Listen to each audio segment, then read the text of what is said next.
grow and develop. Because I want to tell you something. Ansa Makal was founded by a family man, Anthony Sabga. Massey was founded by Neil, one man, and Massey. Associated Brands was founded by Arthur Lockjack, one family. S.M. Jalil is now in his third generations of a family business.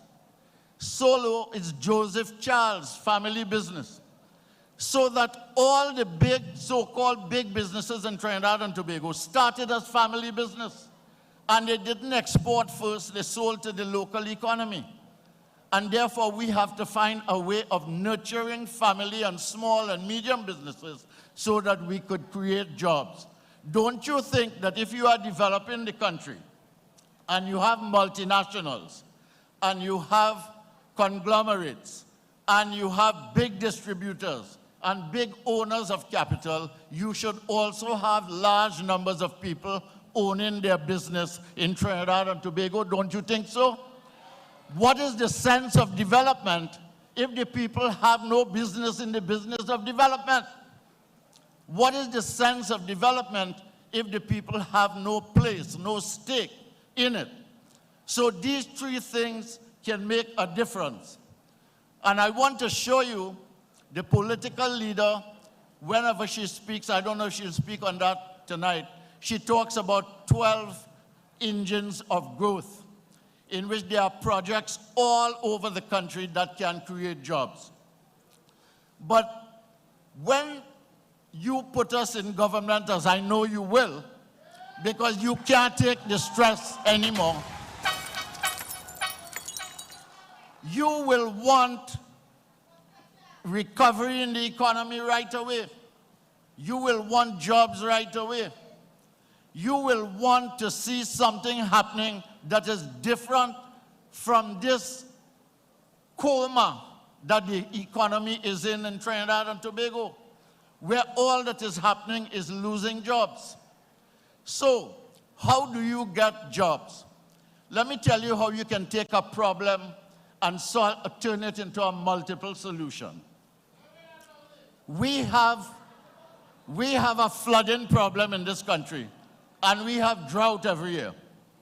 So we have too much water one time, and we have too little water the other time.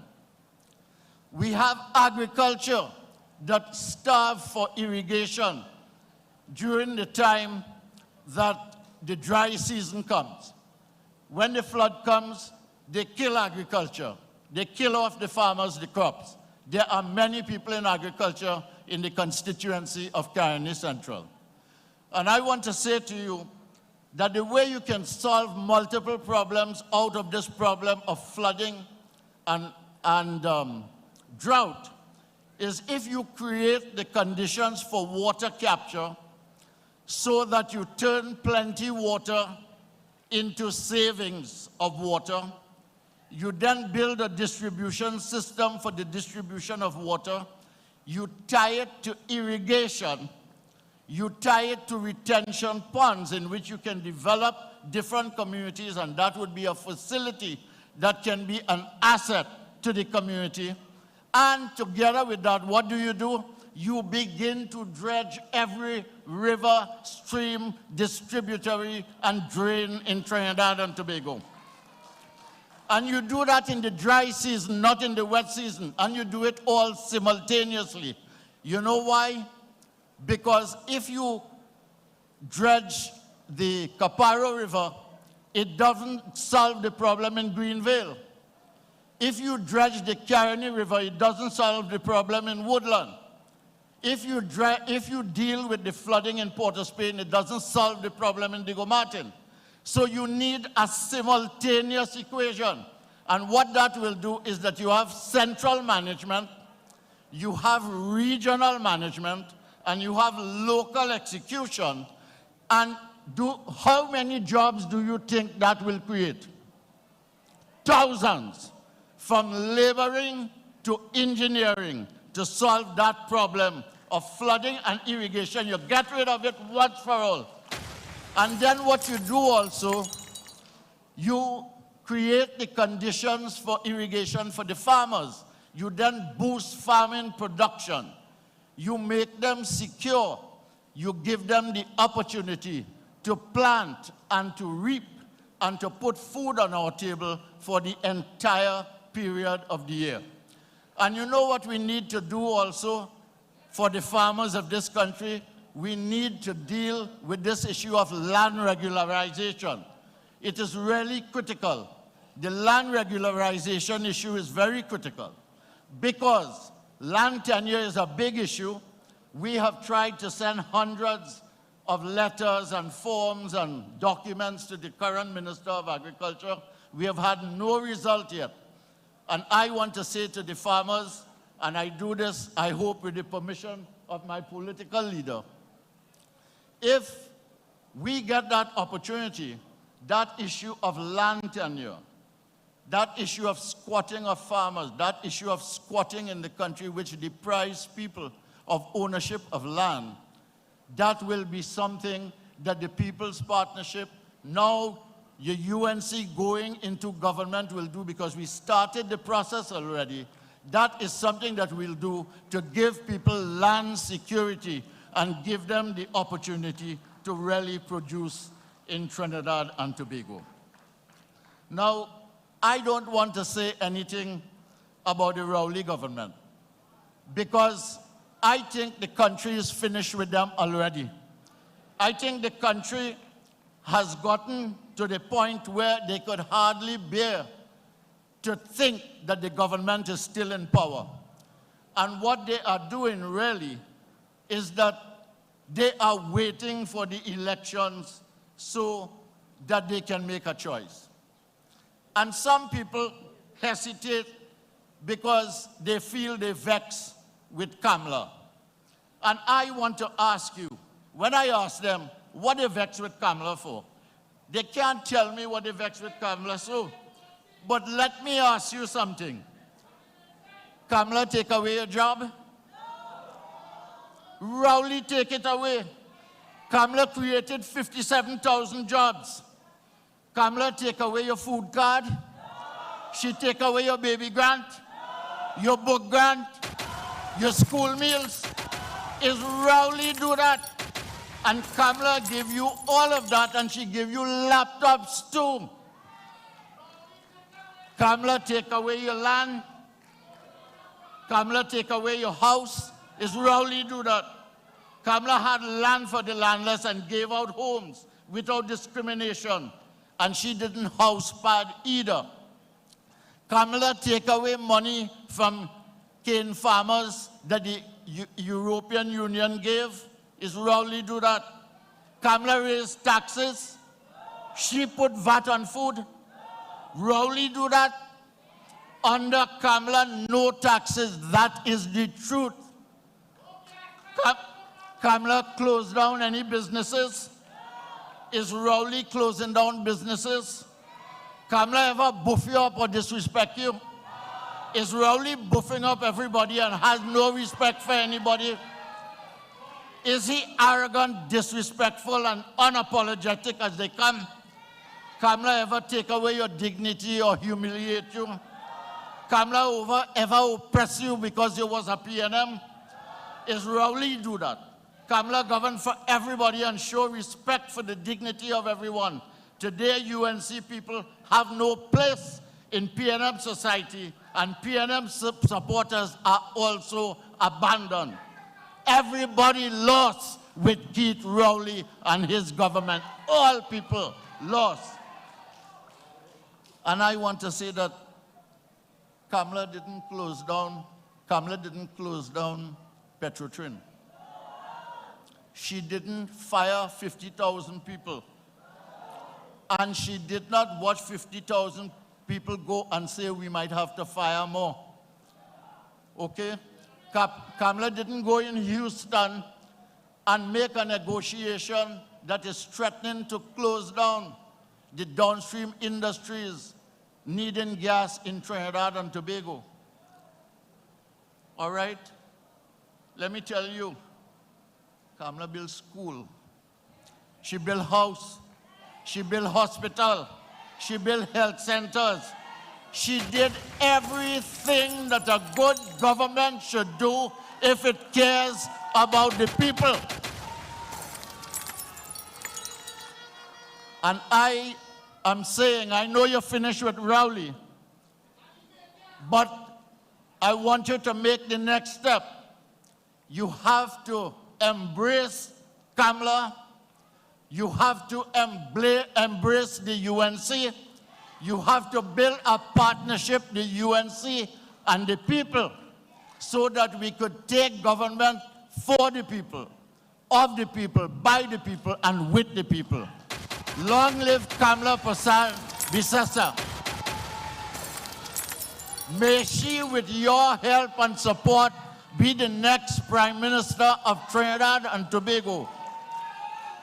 And may we, UNC and the people, govern together in the people's interest. Thank you very much.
Time coming, but Thank you, Auntie Kamala.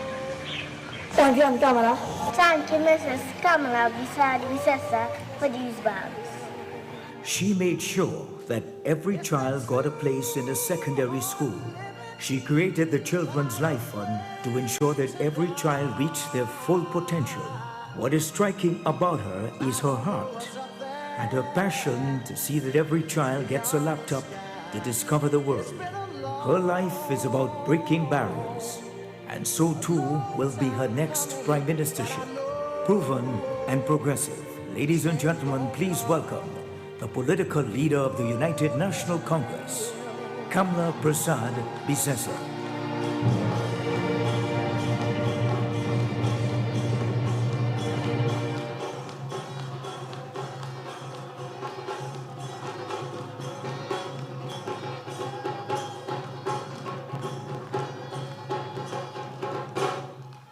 Thank you all. Thank you very much. UNC family and the family of all of us in Trinidad and Tobago, I say a warm good evening to all of you as we meet and greet again on yet another Monday evening. To the MP for this constituency, Dr. Boti Bari, all those at the head table, other MPs, senators, councillors, aldermen, and of course all members of the UNC gathered here and those tuned in. I say good evening to you. It's a great evening, isn't it? And thank you for joining us. Thank you for coming out again. But whilst we are here, jubilant and happy, I just want us to think of our brothers and sisters, our cousins in the Bahamas. They have been battered and bruised with Hurricane Dorian. And so we send them our prayers, our greetings. I want to thank the Trinidad and Tobago Manufacturers Association. When I'm coming, I heard on the news that they are prepared and willing to help to send supplies to our brothers and sisters in the Bahamas. Give them a round of applause. And whilst I know there are many here who are poor and who are suffering, can you imagine just the little that you had? Just blown away, your roof, everything inside your house gone. So let us not begrudge any help that we can send. And I'm asking you here, UNC family and all citizens of Trinidad and Tobago, let us go on a drive, let us raise some foodstuff, so we can send off to the Bahamas. Are you willing to do that? Are you willing to help? And in the meantime, I hope the government of Trinidad and Tobago will get its act together to help them there in the Bahamas. It could be us. It could have been us. But God is always great, and hurricane passed us by. And I heard on the news as well when I'm coming that the Prime Minister of Trinidad and Tobago, he's waiting until the storm passes before he can decide what help TNT will give. Well, that's up to him, but I think we know what help they need. They need food and they need water, first of all. Basic supplies. So let's start to gather it. Use the constituency offices, councillors' offices. And the Manufacturers Association has said anybody willing to donate, they are willing to assist to get it to the Bahamas. So are you in that food drive, water drive, clothing? Think of the children there. And let us put our hands together to help them. So today, whilst we pray with our brothers and sisters in the Bahamas, we pray for the children of Trinidad and Tobago. Today is the first day back to school. And your UNC people throughout the country, they have been working very, very hard. Thousands of book bags and school supplies have been collected and distributed. Take a look at this video, please, which is a short video of what has been happening over the last few days.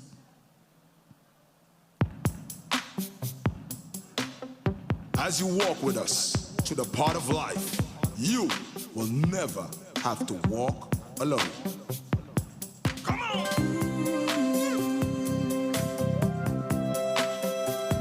When you walk through a storm, hold your head up high and don't be afraid of the dark. At the end of the storm, there's a rising sun, and the sweet silver songs of the sky. With God in front, we'll walk behind. Walk on through the wind.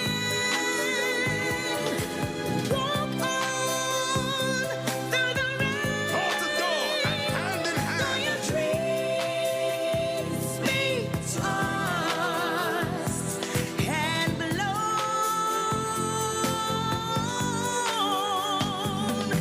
Walk on, with hope in your heart, and you never walk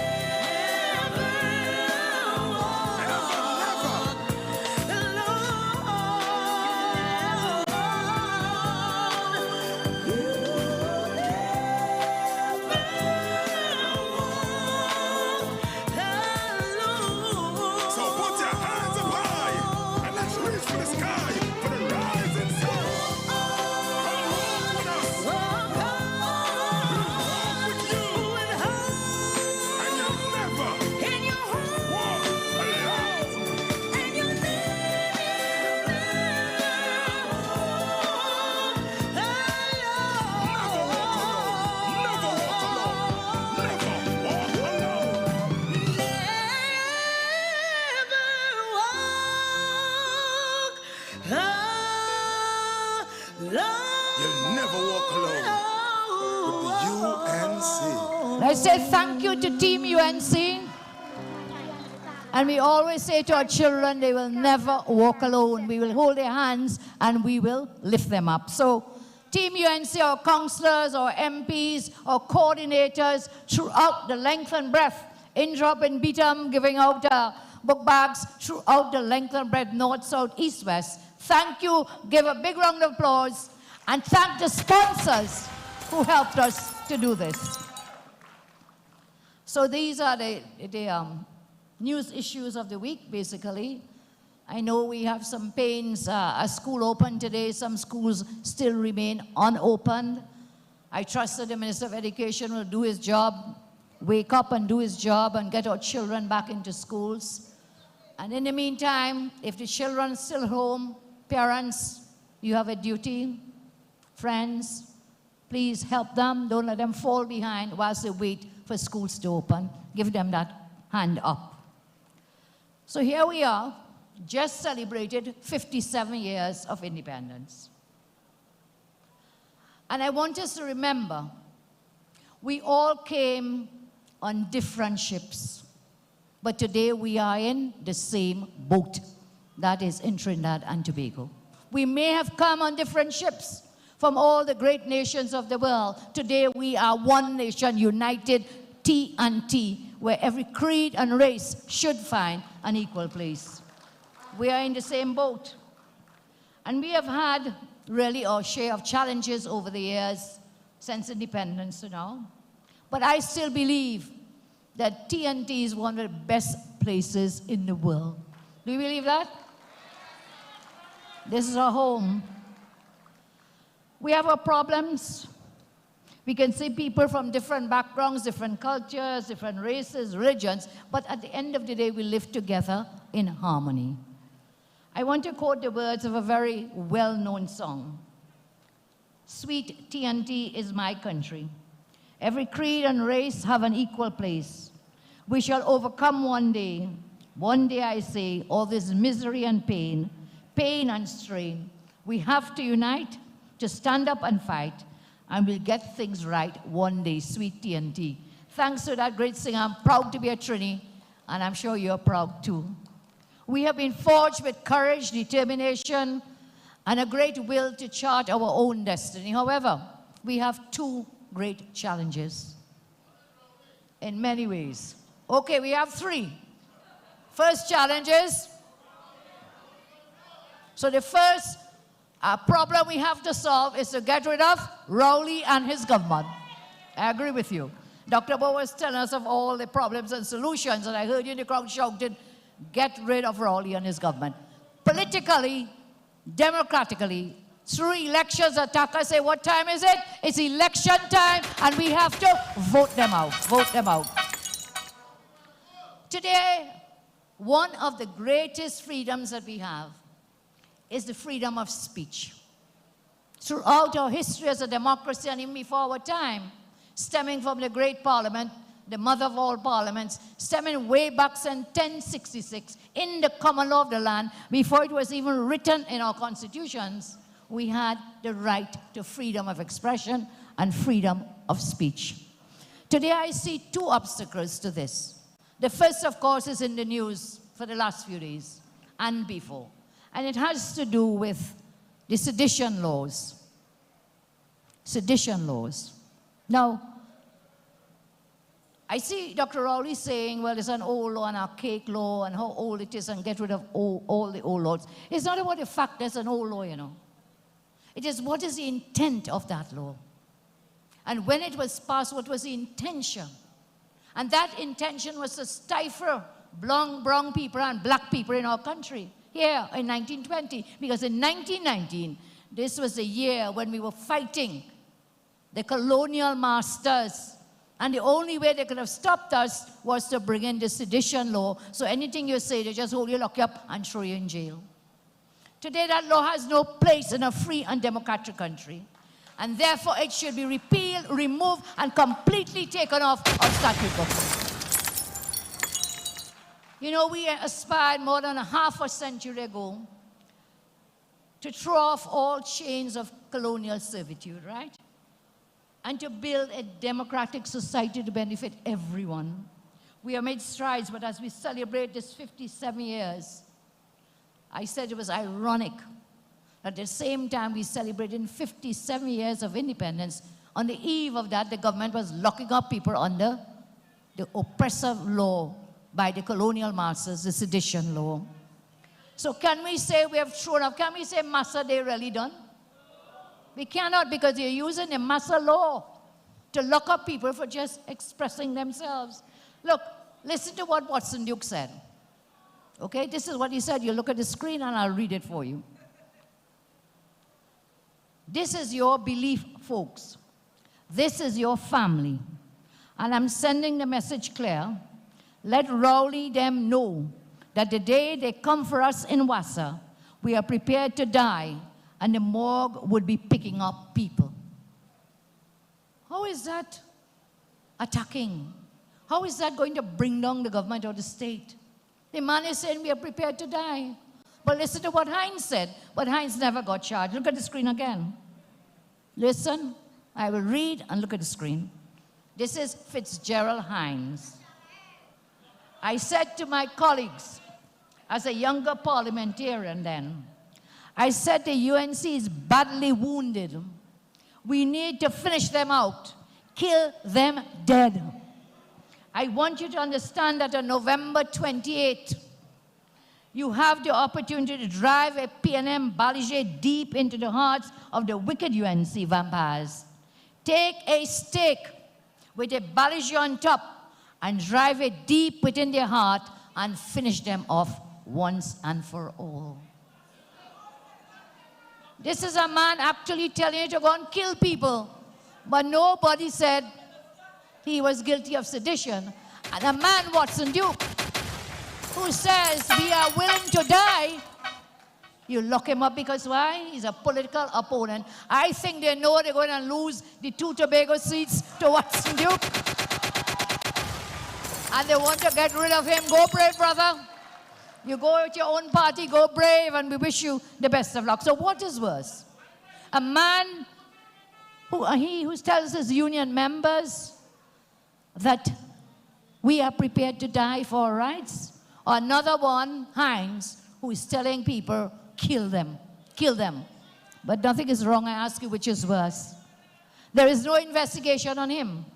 No charge, no protest from the government for Hines, while the other is being prosecuted and persecuted.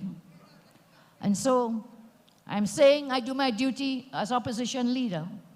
And we in the opposition have a duty to hold the government accountable, to ask questions, to protect all patriotic citizens from running afoul, abreast against the law, and an ever-increasing oppressive government. There is no question that this government shows all the signs of dictatorship. They try to pass laws to allow them to seize your property if they accuse you of crime. They just have to accuse you of the crime. They have no evidence. Somebody just point and say, you commit the crime, and they will take your property. But we stop them in the parliament, okay? They want to pass another piece of law called a cybercrime bill. And so I warn you all, citizens, including the media, you have to be warned, because they want to criminalize your freedom of speech, whether it be on social media or whether mainstream media. That is what they're seeking to do. And again, coming up again, misusing the Sedition Act to target all those they think are speaking against them. Well, Dr. Rowley, I'll tell you something. Soon the whole country will be condemning your government. And I want to see you try to lock up all the good, right-thinking citizens of Trinidad and Tobago. They cannot do that. And so I urge you, do not be intimidated. Do not be afraid. We have to speak out against this government for their wicked and corrupt ways. This is the most wicked and corrupt government we have ever seen in our country. Dr. Rowley spoke yesterday, Saturday at the police function, Independence Day function. And he said, when they're asking about the Sedition Act, about repealing it, getting rid of it, he said, well, what about other old laws? Maybe we should get rid of other old laws. The murder law. He mentioned that one. Can you imagine? What nonsense and foolishness from the leader of our country. He questioned if people should be free to make statements under the guise of free speech. He said, and I quote, I want to ask this, is it the act, meaning the Sedition Act, Is it the act itself that is a problem? Or is it a right for citizen, head of one sector of the country, to make disparaging, hurtful, and damaging statements on another sector and say it is my right and free will to say so? I want to ask this. Is it the act, Sedition Act itself is a problem? Or is the right of a citizen to make disparaging, hurtful, and damaging statements? Well, that one to me takes the cake. I wonder how we could say this with a straight face. Because you see, the whole country knows the kinds of terms, the words this man has used to describe me, members of the UNC, members of the nation, members of the population. Every time he speaks, he makes the most damaging and hurtful comments. Is he seditious? No, he's expressing his view. We don't agree with him, but that's his freedom of expression. So when he tells the women of the country, choose your men wisely, is he not damaging the women who have been abused and battered? When he talks all these things, he talks, you see it up, I think he even has a video, but we'll show you that another day. In other countries, listen, remember the first man they charged was Sat Maharaj. Didn't charge him, they had a search warrant, they haven't charged him yet, but they brought the search warrant saying sedition. A religious leader. We know he's a critic against the government, so they go against a religious leader. Now they've come against a trade union leader, Duke, and in fact they've charged him, but he's not just a trade union leader, he is a leader of a political party. So be warned, they will use this law against all their opponents, whether it's religious, civil society, politicians, they will come against us. And I stand to say we must not be afraid to speak out against this government. A lot of countries have now abolished this sedition law. It's old. Yes, it's old. But what was the intent? The intent was to shut up people, to prevent people from protesting against bad conditions. It's the intention of the law. That law has no place in our independent democratic country. So we have even the United Kingdom, in Britain, in England, mother of all parliaments, they have abolished the sedition law. In Ghana, Indonesia, Malawi, India, Malaysia, Nigeria, Botswana, Liberia, these laws are said to be used to stifle dissent by journalists and by NGOs. The law criminalizing sedition was where? In Britain. That's where it started. They have totally repealed. New Zealand has abolished the law. So in every forward-going developing nation and developed nation, they have removed the sedition law. You know why? Because there are other laws that can be used. If someone defames you, you can go in the law of defamation. There are other laws that you do not need sedition, because with sedition, even strangely enough, you have no defense. In defamation, meaning you talk somebody and they sue you for defaming their character, and they take you to court for what you said, you have a defense. You will say, it is true, it is justifiable, that is the truth. For sedition, even if it's true or not true, you're still getting locked up. Yes? So it's a very dangerous piece of law, a kind of strict liability offense where how do you defend yourself? You have to go and say, well, I wasn't trying to overthrow Rowley, but I really want to overthrow him politically. I want us to vote him out. That's what we really want to happen. That's what we can say. So whether it is true or not, when Duke said, look, we are prepared to die for our rights, we are prepared to die. You come at us, tell Rowley and them, we are prepared to die. What's wrong with that? If a man says he's prepared to die, we better give him, what do you call it? Drips, life-saving water, they call it. Give them some saline in a drip and put him, let him be and stay alive. So friends, everywhere, the Prime Minister's turned post-cabinet briefings into attacks on people. His new society is really that of a dictatorship, a tyrant, where they are the kings and the lords and ladies. And maybe that's why he moved with such haste to refurbish Whitehall. Guess he wanted to fulfill the prophecy of his book, from Mason Hall to Whitehall. Well, Dr. Rowley, thank you for fixing up Whitehall, because we will be the next government and we will use Whitehall. We will make great use of it. I want to deal with a more serious issue. I told you there are two threats to freedom of speech, but really you reminded me there's a first threat, which is Rowley and his government. The second is sedition law. And this may be a little long and serious for you, but I really want to say tonight. I want to talk about outrage culture. Outrage culture. That's another threat to freedom of speech. What is outrage culture? This is the second great threat to freedom of speech. Outrage culture is defined as when people play the victim card, they bend over backwards to be offended as much as they could when they really are not offended. So they pretend to be the victim, they bend over, and they say, oh God, this thing's so bad, Kamala said this, Denny said this, who say what? Duke say that, Satmaraj say that, and they're so offended, they're not offended, really, they are not. That is called outrage culture. They get outraged, okay? People on social media platforms, mainstream media, also constantly rage against one another. They enjoy taking offense to everything to the detriment of our society. This causes outrage culture to devalue the importance of sharing ideas and tolerating different opinions. This now has become a serious self-inflicted impediment to free speech. When persons voice concerns and opinions about awkward and complex topics, such as race, sexism, gender, politics, and so on, when persons raise these issues, what happens? Instead of a serious discussion on serious matters, they attack the messenger. They vilify the messenger for raising a topic. There seems to be a concerted effort to play the victim card each time to prevent serious discussion about serious issues.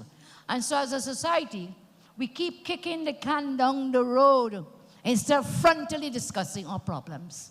And yes, problems we do have. Outrage culture, we see it depicted by outbursts in which people claim their moral superiority.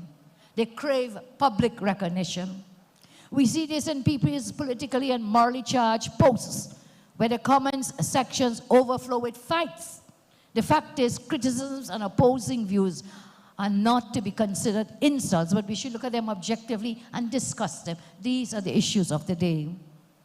Outrage culture has become a part of society with many people enjoying hearing and judging others' information, and outrage fuels the transfer of gossip. However, using outrage as a framework for morals and identity, what it creates is us versus them. It creates a framework of us versus them, an environment like that.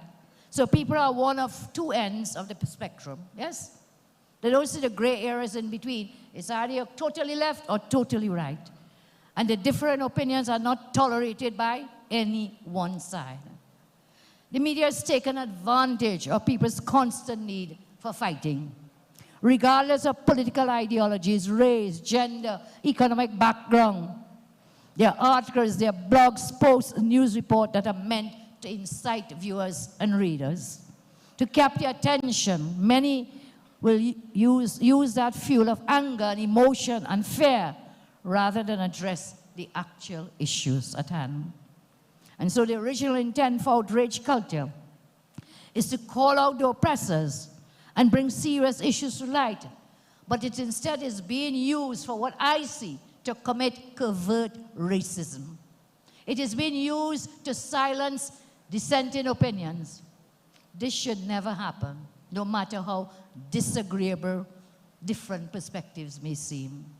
Whenever uncomfortable topics in TNT are raised, outrage culture steps in to scuttle a serious discussion.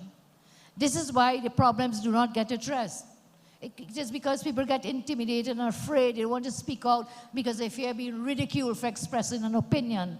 And this is the reason why covert discrimination is so prevalent in our country today. And what is it born from? Covert discrimination is born out of the social elite, the haves that Dr. Tiwari spoke about, intent to maximize profit at the expense of the others, the have-nots. And so those who have want to keep the status quo as it is. They want to keep us butting in our own creases and do not unite, do not come together. Stay as you are, keep the status quo. So those who have will remain where they are, and those who have not will forever remain as have-nots. But that is not the way. Overt discrimination has taken up all kinds of forms behind a kind of face, a facade of politeness, political correctness and expediency. No, you mustn't talk about that. Don't talk about that. Don't talk about racism in the country. Do not talk about LGBTQ. Do not talk about things by some. But if these are issues confronting us, we must have serious discussion rather than the yes and the no, and in the middle we coughing on each other. The haves, the have-nots. Do not talk about poverty in this country, they will tell you. One man, the leader of the country, said, don't preach doom and gloom. Well, if there's doom and gloom, we have to talk about it. These are the issues. These are the issues. I agree we don't lay blame, but we must understand the framework and the scenario so we can mash it up, break it up, so that everyone in this country will have an equal space and an equal place. And so at the heart of this covert discrimination of cultural outrage, one finds a deliberate policy of denial, omission of all issues and persons and groups. So you see persons and the haves are not one race, you know. The haves belong to every race, every color, every creed, in every part of the country. These haves use their influence in the mainstream to say, don't speak about discrimination, don't speak about racism, don't speak about sexism, don't speak about gender issues, and instead, they attack people who are trying to raise these issues for mature discussion. So my friends, it is very easy to kill the messenger. Very easy to kill the messenger and never address the message. In that way, you silence discussion on very important topics. And this happens when we hear the truth, and they think the truth is too much to hear at this time. When the truth hangs so painfully heavy on their shoulders, they rather get rid of the weight than actually face the issues head on. Well, why would the truth be a burden for someone? And I tell you, there are many serious issues in our country, and we must.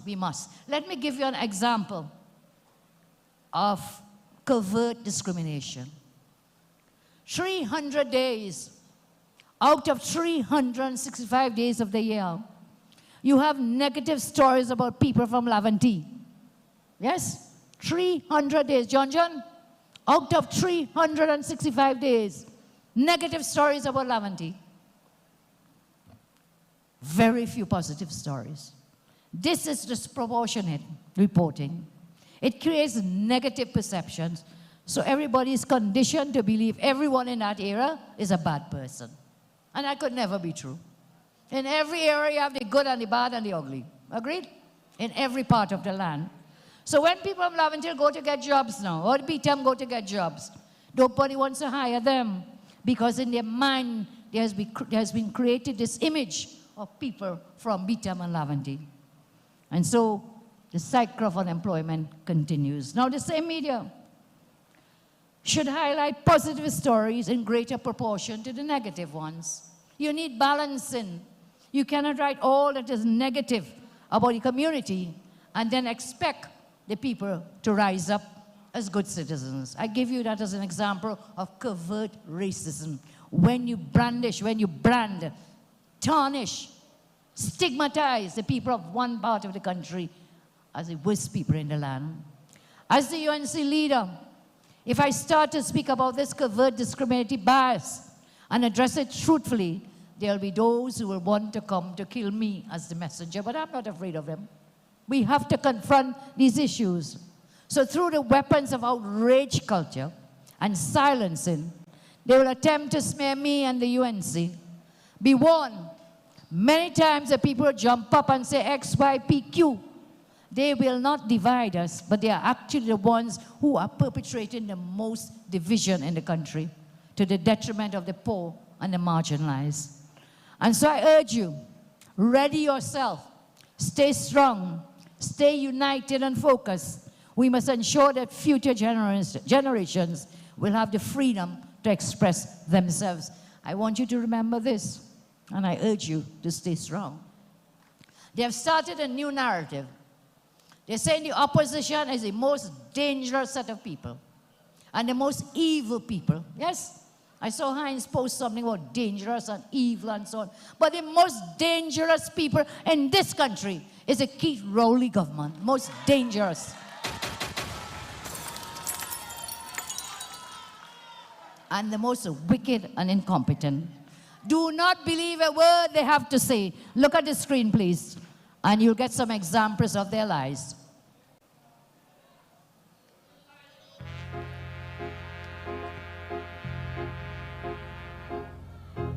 They were never legitimate emails. It was something that was typed out by someone, but what was done by the police was based on the request by the then Prime Minister. You should know that Trinidad and Tobago's future lies with honesty in public office, and that public officers must be made to be honest and accountable in Trinidad and Tobago. He decided to use the cover of parliamentary privilege to lay bare these allegations that have now turned out to be fake.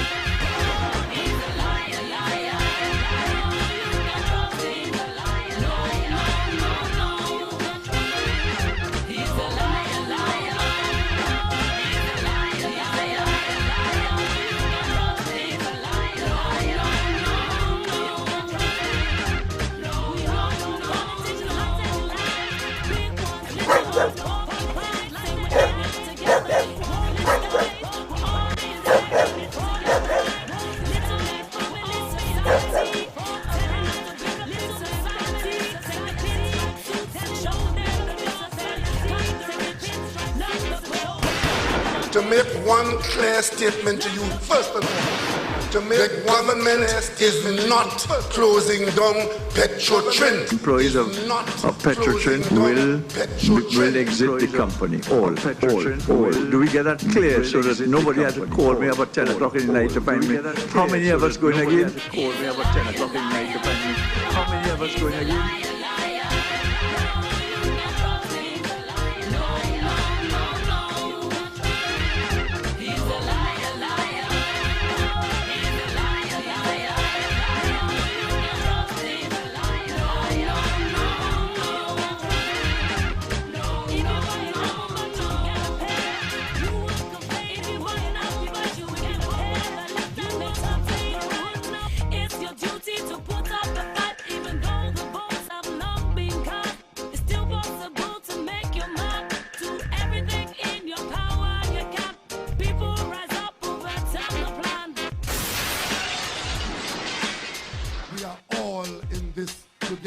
It is politically justified, I believe, for people to call for his resignation.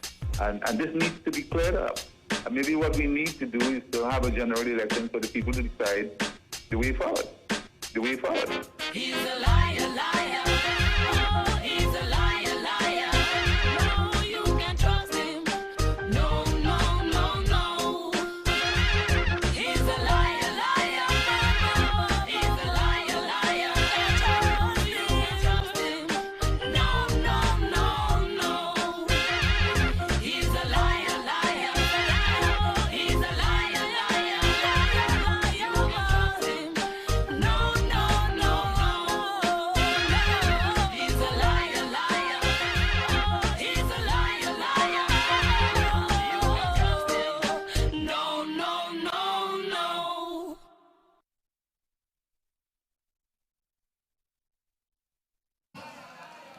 Do not believe a word they say to you. Let's talk a little bit about today's economic and global reality, because that's very important. I think apart from crime, the need for jobs is one of the greatest needs in TNT at this time. So as the world moves rapidly to the integrated digital economy, which is based on renewable energies, artificial intelligence, and automation, our gas and oil-based economy is here, but we will face challenges in growing and maintaining jobs, revenues, and expenditure. By 2040, it sounds far away, but it's not too far away, most developed countries they would have phased out combustion engines and they will have electric vehicles. They would have changed power generation to renewable energy instead of the fossil fuels that we now use. And the plastics for consumer use will be replaced by environmentally friendly materials. So it's a different world that we're moving into. This will be combined with other and more plentiful supplies of oil and gas. New producers right next to us in Guyana and the USA will severely decrease the demand for our oil, our energy products, oil and gas. Artificial intelligence and automation will result in less conventional manufacturing jobs for people, as all businesses will seek out the most efficient means of production and operation. The jobs of today will not exist in the future and in the very near future. As a nation, we must plan and we must prepare and implement to adapt to meet this new reality, and we must do so immediately. That is why we started giving the laptops to the children to prepare them for the digital age. These fellas so duncy head, they took away the laptops of the children. Took away the laptops. That was beginning from that age. Our next step was to go to the primary school level to give them the tablets. So from the time they hit school, they would be trained in the digital age with the computer technology. You see, but they don't care. Because they and their children, they could afford to buy laptop and tablet for their children, but the thousands of parents in this country cannot afford to do it. They cannot afford it. But they don't care about them. It's again the haves and the have-nots. And that is why I showed you the book bags there. The father of the nation, the real father of the nation, Eric Williams, he had said that the future of the children is in the book bags. So we're going back and giving the book bags. But the answer to that was then. Now the future of the nation is in the laptops, in the book bags of the children, the laptops. And when we see these big book bags on children back breaking, first of all, you can't buy the books, and if you can't get it, you can't afford it, or someone helps you, then you have this big heavy backpack on your back, breaking your back. We had started with a plan to use e-books. E-books, you put it on a flash drive. Flash drive weighs what, a few? Not even 1 ounce or 2. And they are very, very cheap. I'm told the flash drives are so cheap. So all the books could have been on a flash drive. So what your child will carry to school? The laptop and the flash drive. And therefore, I want to give you the undertaking, should you give us back that chance and put us back into government, we'll continue with the laptop program. And add to the e-books on the flash drives. So I'm saying we have some new plans to plan for the new future. I've shared some already, but I want to roll out some more. And I know in April 2018, when I did the last reply to the budget, I rolled out some of those plans on the platform. I've been talking about them for improvements in education, crime fighting, job creation, state enterprises, sector, and of course, tax alleviation. There's a famous saying, you cannot tax a nation into prosperity.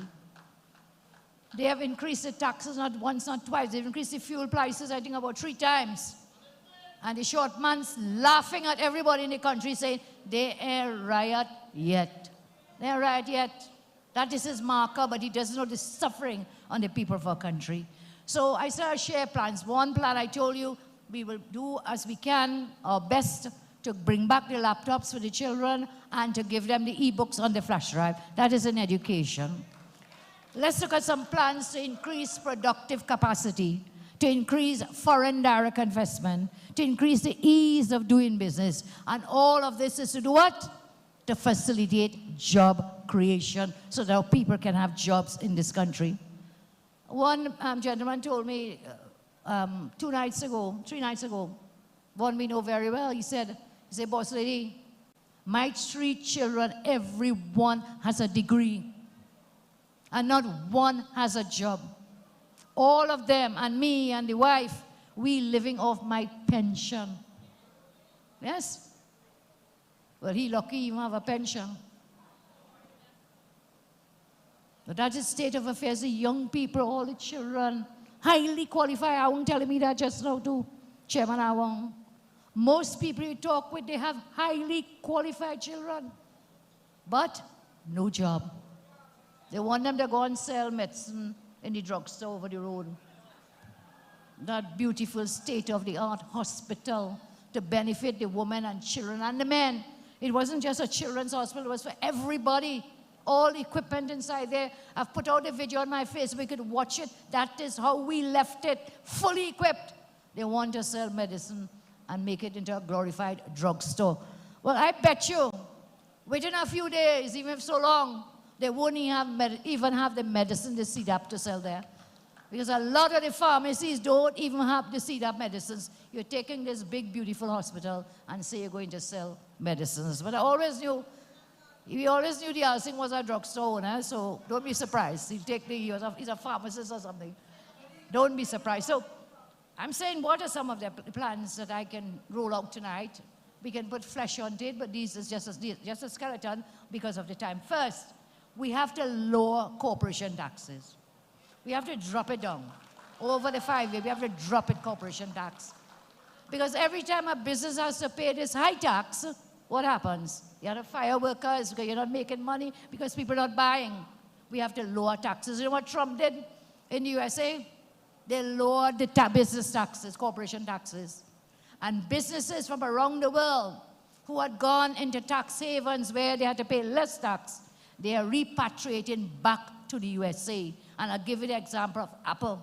Apple is repatriating back its business in the USA because why? They have to pay lower corporation taxes. And that's another way to attract foreign direct investment. If we drop the corporation tax, more businesses will be willing to come to invest here and therefore create jobs and create revenue. So the businesses know how best to utilize their money. And so we should not overtax them. Instead, to return the taxation in misdirected subsidies. We take the tax and we're giving it in misdirected subsidies. Let the businesses run their business and let them create jobs. Let there be productive capacity in our country. You overtax them and they start to shut down. Dr. Tiwari probably has the stats how many businesses have shut down in our country. And you will know from your own neighborhoods how many businesses have shut down, jobs lost. The second thing I think we should do is to make sure there is no property tax on plant and equipment, land and building of local manufacturers, local businesses. No tax on that, so that, again, if the businesses have less tax to pay, what? They could create more jobs. Thirdly, we should deregulate and simplify the process for getting clearances and license. For example, environmental clearances, approvals for new and existing businesses. Because where there is over-regulation and very prohibitive initial requirements, these increase your startup costs for a business. They cause delays. It chases away new businesses, and often it will stifle fledgling business. So you try to set up a business. Ease of doing a business in this country, our rankings have fallen since Rowley's PNM came into government. We had ranked very well on the ease of doing business. All of that has gone through in the flood. And so often, after meeting the initial requirements, there is no continuous assessment, and the result is environmental degradation over the course of the business operations. So to address these issues, we should encourage businesses, once they are up and running, you know what they must do? They must implement an environmental management system, such as the ISO 14000 series. This measure will lessen initial requirements, speed up time of getting the business operational, and will also provide continuous monitoring of operations over the course of the life of the business. Further, we should pursue double taxation agreements with more countries in South America, West Africa, and other Commonwealth countries. Do you know The market in South America is 422 million people. We should pursue double taxation agreements with them. We should strengthen legislation to protect minority shareholders. We should aggressively enhance legislation regarding contract law and mediation. At present, it takes 4 to 6 to 8 to 10 years to settle disputes, contract disputes. So if we put a stronger legislative framework to settle disputes, then this will make contracts more secure. It will prevent unwarranted litigation, will shorten resolution time, and prevent litigation, which thereby encouraging investor confidence. Now, I know we have an issue with the Viennese, but again, we should make Spanish a compulsory language in our schools. And you know why? The 422 million market in South America. We have to reach out there. We cannot continue to trade only with our older partners. Yes, we will, the USA and Britain and so on.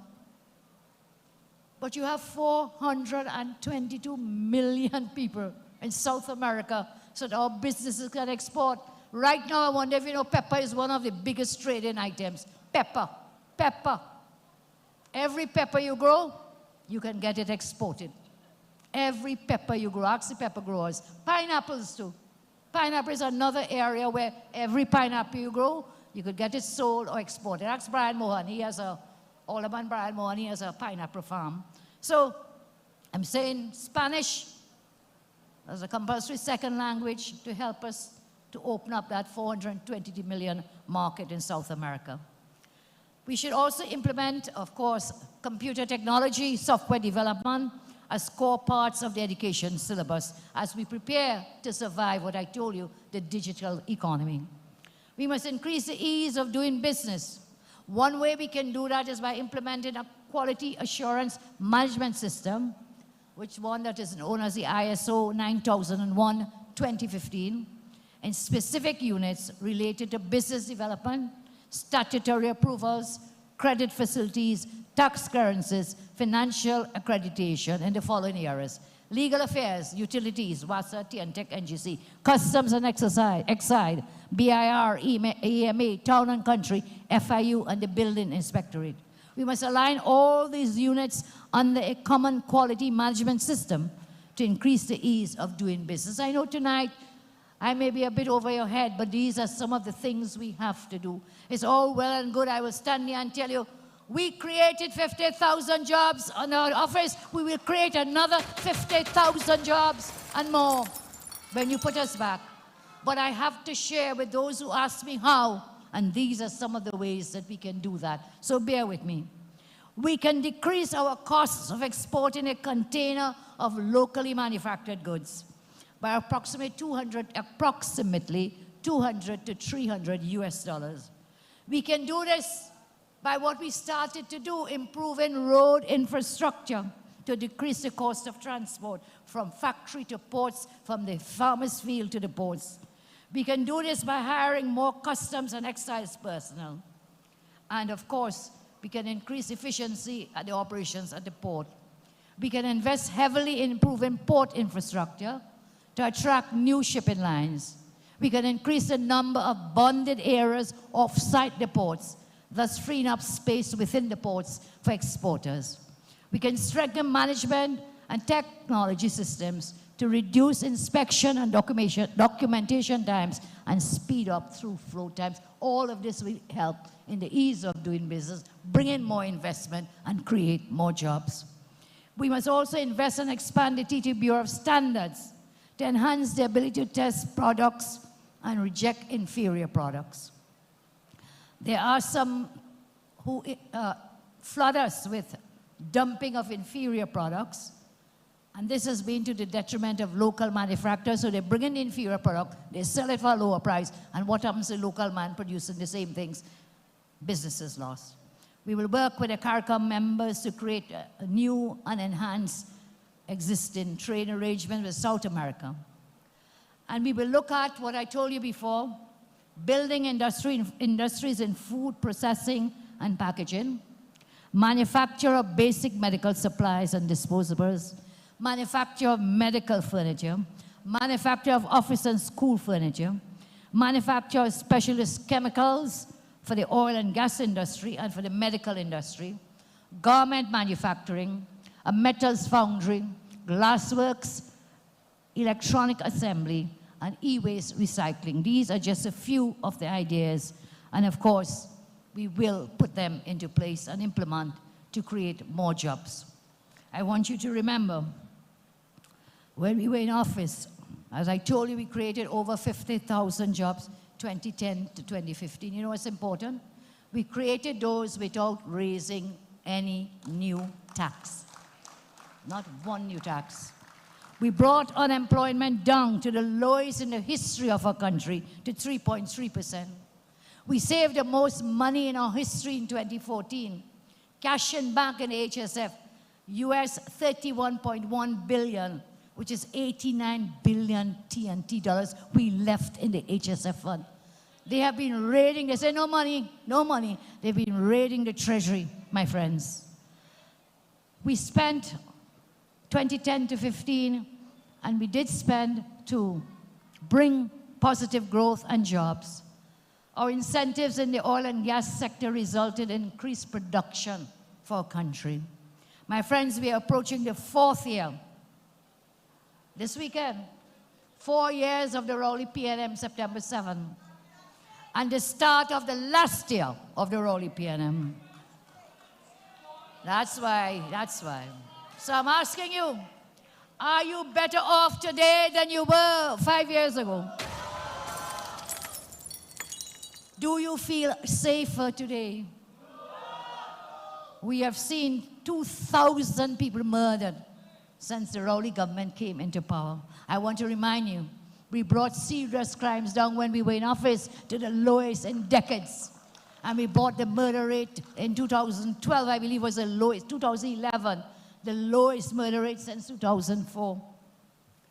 Over the last 4 years, we have gone from our road of prosperity and equality to going down a path of unemployment, violent crime, and chaos. I ask you, do you have more job opportunities today than you had 5 years ago? Do you have better health care today? Do you and your children have better educational opportunities today? Is the government taking care of your needs in your communities? And so we see the worrying signs all around us in every sector, And the feedback on the eve of independence, 200 more given letters. Retrenched, you know what retrenched means? Fired from the University of Trinidad and Tobago. They said they did it to save $2 million per month. And now we have $20 million to build a palace for Rowley. Take a look at it. $20 million to build this palace for Rowley. But you fire to save $2 million. I send home 200 UTT workers and more.